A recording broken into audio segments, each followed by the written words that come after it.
राज्य सरकार में मंत्री संजय सिरसाट ने आज छत्रपति संभाजीनगर में आयोजित एक पत्रकार परिषद में मुंबई ठाणे महानगर पालिका चुनाव, शिवसेना और भाजपा के आपसी समीकरण, विपक्षी गठबंधन की स्थिति और पार्टी के अंदरूनी चर्चाओं पर खुलकर विचार पेश किए। इस दौरान उन्होंने कई मुद्दों पर तीखी प्रतिक्रियाएं दी तो कुछ पर संतुलित जवाब देकर राजनीतिक संकेत भी दिए।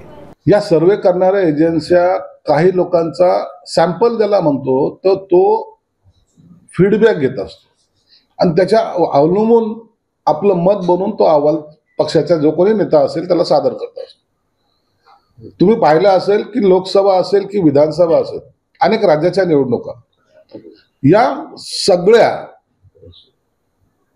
प्रायव्हेट सर्वे करणाऱ्या कंपन्यांनी दिलेले जे अहवाल होते त्या सर्व 80% तरी हे चुकीचे ठरलेले। मग कारण काय? सर्वे जर असं बोलत होता गेली लोकसभेमध्ये शिवसेना भाजपला जास्त जागा येणार, 420 क्रॉस करणार किंवा महाराष्ट्रामध्ये जास्त जागा येणार, कमी का झाल्या, त्या अंदाज असतात। त्या अंदाजावर आपण राजकीय गणित बांधणं हे चुकीचं असतं। म्हणून हे फक्त पक्षाच्या नेत्यांना काही अंशी आपली परिस्थिती काय किंवा पक्षाची स्थिती काय याचाच फक्त ते आढावा घेत असतात। म्हणून आता स्थानिक स्वराज्य संस्थेमध्ये ज्या निवडणुका होणार आहेत त्याचा सर्वे प्रत्येक पक्षाच्या नेत्याने केलेला आहे। मग त्याच्यामध्ये कोण छोटा भाऊ कोण मोठा भाऊ हे आता ठरणार नाही, याला अवधी आहे। असे आणखीन मधल्या काळामध्ये आणखीन सर्वे होतील, आणखीन त्याचे रिझल्ट येतील।